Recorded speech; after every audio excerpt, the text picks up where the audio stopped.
चलिए आज की हम लोग अपनी क्लास स्टार्ट करते हैं मॉन्टेग्यू घोषणा को लेकर के। जैसा कि हम लोग इससे पहले की क्लास में हम लोगों ने पढ़ा हुआ था कि किस प्रकार से एनी बेसेंट और तिलक ने होम रूल आंदोलन किया था। उसके बाद हमने ये पढ़ा कि जो एनी बेसेंट थी वो उन्होंने भी होम रूल आंदोलन को थोड़ा सा ढीला छोड़ दिया। क्यों? क्योंकि सरकार ने उनके सामने मॉन्टेग्यू घोषणा का एक प्रस्ताव ला दिया जिससे उन्हें लगा कि हम ब्रिटिश साम्राज्य के अंतर्गत या ब्रिटिश शासन के अंतर्गत रहते हुए भी स्वशासन की प्राप्ति कर सकते। इस वजह से वो शांत हो गई। तो अब हम लोग जानते हैं कि आखिर में ये मॉन्टेग्यू घोषणा थी क्या, जिसकी वजह से एनी बेसेंट जो थी वो पूरी तरीके से शांत हो गई। चलिए हम लोग अपने क्लास को आगे बढ़ाते हैं और देखते हैं कि किस प्रकार से ये जो मॉन्टेग्यू घोषणा थी। देखिए मॉन्टेग्यू घोषणा का मेन कारण क्या था, ये हुआ क्यों था? तो प्रथम विश्व युद्ध की समाप्ति हो चुकी थी, भारतीयों को उसमें सहयोग चाहिए था। अंग्रेजों को भारतीयों को उसमें सहयोग चाहिए था। क्रांतिकारी गतिविधियां जो थी वो तेज हो चुकी थी और होम रूल लीग आंदोलन लोकप्रिय हो चुका था। भाई क्या क्या ये सारी बातें थी। जो प्रथम विश्व युद्ध था वो अभी समाप्त होने, सरकार चाह रही थी 1917 की ये घटना है। ये घटना जो है वो कब की है? ये घटना जो है ये 1917 की घटना है। आपको पता ही होगा कि 1918 तक ले प्रथम विश्व युद्ध चला था। तो 1917 में जब विश्व युद्ध होता है तो उस समय क्या होता है, सरकार को भी अब चाह रही थी, ब्रिटिश शासन भी ये चाह रही थी कि ये चीज़ें रुके, अब बंद हो। इसके लिए वो चाह रही थी कि उन्हें जीतना है। जीतने के लिए उन्हें क्या चाहिए था? उनको भारतीयों का सहयोग चाहिए था। तो वो चाह रही थी कि जब तक भारतीय हमारा साथ नहीं देंगे, सपोर्ट नहीं करेंगे, हमारे लिए सैनिक नहीं लाएंगे, हमारे लिए युद्ध की और व्यवस्थाएं नहीं करेंगे, तो शायद युद्ध और लंबा खींचे। तो उन्हें युद्ध को जल्दी समाप्त करना था, इस वजह से उन्हें भारतीयों को सहयोग चाहिए था। और भारत के अंदर क्रांतिकारी गतिविधियां भी तेज हो रही थी। इसमें होम रूल आंदोलन को हम लोगों ने देखा था कितना ज़्यादा लोकप्रिय हो चुका था। 1917 में होम रूल लीग जो था वो जन जन की आवाज़ बन चुका था। इस तरीके से हो गया था। अगर सरकार जान रही थी कि अगर इस तरह से क्रांतिकारी गतिविधियां बढ़ती गई तो अंग्रेजों का रहना बहुत ही मुश्किल हो जाएगा। ये सभी चीज़ें जानती हुई उन्हें ये समझ में आ चुका था कि हमें भारतीयों को कुछ ना कुछ लॉलीपॉप तो देना ही होगा। इस वजह से उन्होंने क्या किया था, होम रूल लीग वो लेकर के आए थे, सॉरी मॉन्टेग्यू घोषणा वो लेकर के आए थे। तो अब हम लोग आगे बढ़ते हैं कि जो मॉन्टेग्यू घोषणा था इस घटना का व्यवस्था हुआ कैसे। देखिए बात क्या थी, भारत के सचिव कौन उस समय थे? एडविन मॉन्टेग्यू जी थे। ब्रिटिश प्रधानमंत्री उस समय कौन था? लॉर्ड जॉर्ज था। और ये घोषणा हुई थी 20 अगस्त 1917 ईस्वी को। ये जो प्रधानमंत्री थे ना लॉर्ड जॉर्ज, ये बहुत दिमाग के तेज व्यक्ति थे। तभी तो इतने दिनों तक ले भारत में ऐसे ऐसे ही अंग्रेज अधिकारी आते चले गए और भारत को गुलाम बना करके रखा। दरअसल जो भारत के सचिव थे मॉन्टेग्यू, ये थे, इन्हें माना जाता था कि ये भारत के प्रति थोड़े से अच्छे व्यवहार वाले व्यक्ति हैं, भारत का हित सोचते हैं, परंतु ऐसा कुछ था नहीं। क्यों? क्योंकि ये भी कहीं ना कहीं की नीति हम लोग आगे जानेंगे। देखिएगा, अगर आप लोग इस वीडियो को पूरा लास्ट तक जरूर देखिएगा, आपको समझ में आ जाएगा ये जो एडविन मॉन्टेग्यू जी जो हैं ये किस प्रकार से भारत के लोगों को बेवकूफ़ बना रहे थे। देखिए जैसे कि हम लोगों ने एनी बेसेंट के बारे में पढ़ा, वो भी यही चाहती थी कि अंग्रेज अधिकारी जो है वो भारत से बाहर ना जाए। यही सेम सोच इनका भी था। वे अंग्रेजों को भारत से भगाने के इच्छुक नहीं थे। वे चाह रहे थे कि अंग्रेज जो है वो भारत में बने रहे, पर इसी के अंदर स्वशासन मिले। यही बात इन्होंने भी कही और इसका क्या प्रभाव हुआ वो तो आगे हम लोग बात करेंगे। और देखिए इन्होंने जो 20 अगस्त 1917 में मॉन्टेग्यू जी जो हैं वो एक बात कहते हैं, ठीक, इन्होंने घोषणा करी थी। इस घोषणा के तहत ये मॉन्टेग्यू जो हैं वो कहते हैं कि जिस प्रकार से उन्होंने कहा कि ब्रिटिश साम्राज्य के अभिन्न अंग के रूप में भारत में उत्तरदायी सरकार का क्रमिक रूप से विकास करने के लिए भारतीयों को प्रशासन के प्रत्येक क्षेत्र में अधिकाधिक रूप से संबद्ध किया जाए और स्वशासी संस्थाओं का क्रमिक रूप से विकास किया जाए। इसका अर्थ क्या है? इसका अर्थ वो साफ साफ कहते हैं कि अगर आपको लंबे समय तक भारत में रहना है तो आपको भारतीयों को शासन के अंतर्गत शामिल करना ही पड़ेगा। शामिल करिए, यानी उनके कहने का सीधा सीधा अर्थ क्या था कि आपको अगर लंबे समय तक रहना है, समझ गए ये बात। वो अंग्रेजों को भारत में रोक के रखना चाह रहे थे। वे भारत में अंग्रेजों की उम्र और बड़ी करनी चाह रहे थे। इसलिए उनका कहना था कि भारतीयों को जो है आप वो क्या दीजिए, वो स्वशासन स्वशासन का अधिकार दीजिए, भारतीयों जो है वो खुद शासन में सम्मिलित हो, ऐसा उन्हें दीजिए। ये बात इन्होंने कही थी। अब हम लोग आगे बढ़ते हैं कि घोषणा का निष्कर्ष क्या निकला। जो मॉन्टेस्क्यू ने घोषणा करी उसका निष्कर्ष क्या निकला, तो भारत में उत्तरदायी सरकार की स्थापना हो गई, जो उन्होंने कहा था। मॉन्टेग्यू भारत तो आए थे नवंबर 1917 ईस्वी में, ठीक। किस उद्देश्य से आए थे? वे इस उद्देश्य से आए थे कि भारत में चल करके नेताओं से बातचीत की जाएगी और संवैधानिक सुधार किया जाएगा। उनका यही प्रयास था कि चलिए हम चल के नेताओं से बात करते हैं, भारत के नेताओं से, उनको लॉलीपॉप देंगे, कहेंगे कि हम आपके संविधान में सुधार कर रहे हैं। यही बात उन्होंने कही थी। और जब वो भारत आए और आ करके उन्होंने जो सुधार वाली अपनी रिपोर्ट दी, उस रिपोर्ट को मॉन्टेग्यू की रिपोर्ट कहा गया है, ठीक है।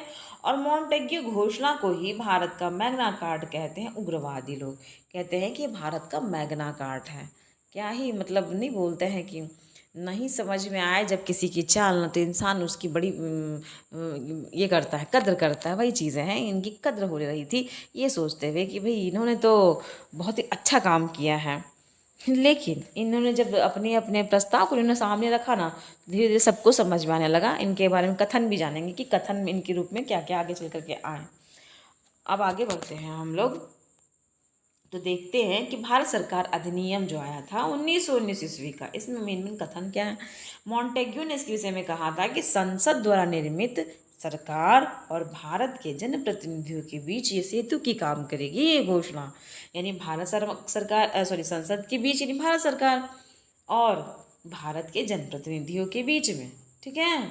तो ये कह रहे हैं कि सेतु का काम करेगा। ये सेतु क्या था वो तो कहना ही नहीं है।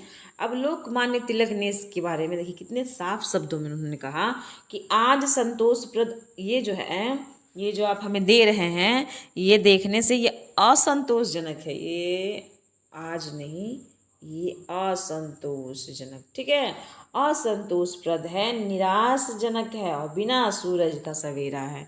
ये लोकमान्य तिलक जी ने कहा था। समझ में आ रही थी ये चीज़ें कि हाँ ये कर क्या रहे हैं। इसके बाद कांग्रेस ने भी कहा अंत में कि कांग्रेस ने अपने अमृतसर अधिवेशन में कहा था 1919 के कि ये अपर्याप्त है, संतोषजनक नहीं है और निराशाजनक है। ये अपर्याप्त है, ये असंतोषजनक है। कैसा है? तो ये असंतोषजनक है और निराशाजनक है। ये बात कांग्रेस ने भी कही थी। आगे बढ़ते हैं। कांग्रेस में इसकी वजह से ना विभाजन भी क्या हो गया कि 1919 के सुधार को लेकर के कांग्रेस में मतभेद होने लगा। अब एक और इसमें जो उदारवादी थे इसका समर्थन कर रहे थे और उग्रवादी इसका विरोध करने लगे। इस वजह से दोनों में मतभेद होने लगा और कांग्रेस का द्वितीय विभाजन भी हो गया इसी वजह से। 1919 में संवैधानिक सुधार जो ये देखिए इनका जो ये संवैधानिक सुधार जो लाए थे ये लागू कब हुआ? ये लागू हुआ 1921 ईस्वी में, ठीक है। ये 1921 ईस्वी में लागू हुआ। अब आगे बढ़ते हैं। अधिनियम की विशेषता क्या क्या थी? इस अधिनियम में जो इन्होंने खास बातें जो इन्होंने दिखाई, वो जो कहते हैं ना लॉलीपॉप, वो क्या था? वो था कि द्वैध शासन प्रणाली प्रांतों में लागू हो गई। प्रांतों में दो तरह की शासन प्रणाली, द्वैध शासन प्रणाली लागू हुई। इन्होंने क्या किया? एक हस्तांतरित विषय रख दिया और एक अहस्तांतरित विषय रख दिया। इन्होंने प्रांतीय विषय पहली बार आरक्षित हो गई और हस्तांतरित हो गई। इन्होंने ये व्यवस्था की। आगे हम लोग जानेंगे कि विशेषता क्या थी। इसमें भारतीय विधानमंडल को बजट पास करने का अधिकार मिला पहली बार कि अब चलिए आप बजट पास करिए। देखिए कितना अच्छा उनको अधिकार मिला। अधिकार ऐसा था कि आप बजट तो पास कर लीजिएगा, लेकिन अंत में क्या होगा? अंत में जो गवर्नर जनरल होंगे उन्हीं की बात रखी जाएगी। अगर बजट पे आपने बहस करी, इनको बहस करने का अधिकार था सिर्फ, क्या बहस करिए, आप इसको ना भी कर सकते हैं, पर अगर आपने ना कही ना, उसके बाद फिर से हम इसे लागू कर सकते हैं। ये गवर्नर जनरल के पास भी अधिकार रह गया, ठीक है। तो भारत में पहली बार लोक सेवा आयोग की स्थापना भी हुई। अब अगर देखा जाए कि अंग्रेजों ने कितनी चालाकी से, जो हमने बात करी कि आरक्षित विषय रखा, उन्होंने दो तरह के विषय रख दिए थे, एक आरक्षित और हस्तांतरित। तो आरक्षित में उन्होंने क्या किया? आरक्षित में उन्होंने बड़े बड़े मुद्दे रख दिए हैं, यानी जो कानून व्यवस्था होगी, कानून की जो व्यवस्था होगी वो कहाँ चली गई? वो आरक्षित में चली गई कानून की व्यवस्था। वित्त वाली व्यवस्था भी आरक्षित हो गई और साथ में जो आपका क्या बोलते भू राजस्व जो था, जहाँ से पैसे उनको मिलेंगे, वो भी आरक्षित हो गए। हस्तांतरित में शिक्षा आ गया, स्वास्थ्य हो गया और जो ये प्रांतों के आधार पर जो शासन थी ना, वो मिल गया इन्हें।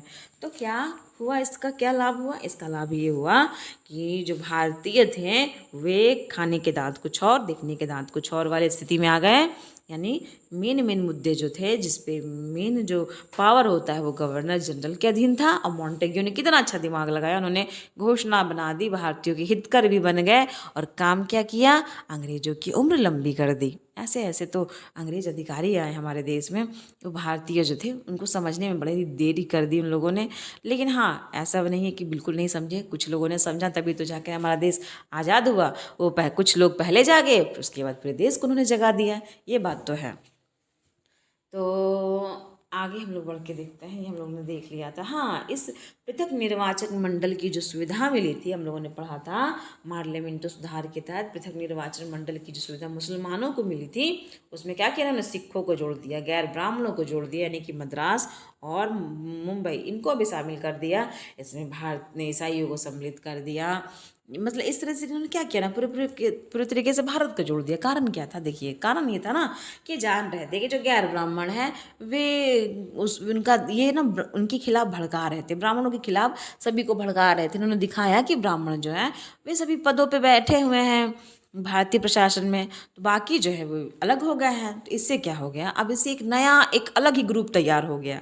इससे सिखों का, गैर ब्राह्मणों का एक अलग उन्होंने ग्रुप तैयार कर दिया, ब्राह्मणों का विरोधी बना दिया। वो नहीं था फूट डालो शासन करो वाली स्थिति, वही इन्होंने पूरी तरीके से प्लानिंग करी और इन्होंने भारत को कई हिस्सों में बांट दिया। ये जातीय धर्म के आधार पर भारतीय को इन्होंने बांट दिया। नहीं कहते हैं, अंग्रेज जो थे ये बताना चाह रहे थे कि देखो, तुम्हें हमारी ज़रूरत नहीं है तोड़ने के लिए, तुम खुद ही टूट रहे हो। इसका एग्जाम्पल इन्होंने प्रूव कर दिया। आगे क्या करते हैं? इसकी समीक्षा के लिए 10 वर्ष बाद साइमन कमीशन इन्होंने लाया। ये दिखा रहे थे कि देखिए, हमने जो घोषणा करी है वो घोषणा सही है कि नहीं, इसकी देख रेख करने के लिए हम 10 वर्ष बाद इसकी बार बार जाँच करते रहेंगे कि हाँ, ये अपना कार्य कर रही है कि नहीं। यानी हम आपको जो पोपट बना रहे हैं वो अच्छे से आप बन रहे हैं या नहीं। सॉरी फॉर दिस, लेकिन यही चीज़ें हैं ये सारी की सारी।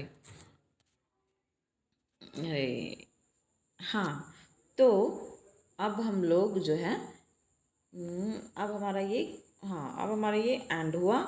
तो आज का सेशन यहाँ पे कंप्लीट होता है। हमारा मार्लियामेंटो सुधार जो है वो कंप्लीट हो जाता है।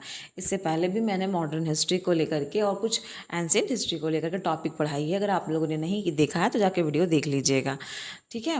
तो इस तरीके से हम लोग आज ही क्लास ख़त्म करते हैं। आगे चल करके हम लोग अपने नेक्स्ट टॉपिक को लेकर के आएंगे। तब तक के लिए आराम से रहिए, पढ़ाई करिए और अपना पूरा फोकस अपनी पढ़ाई को दीजिए, ठीक है।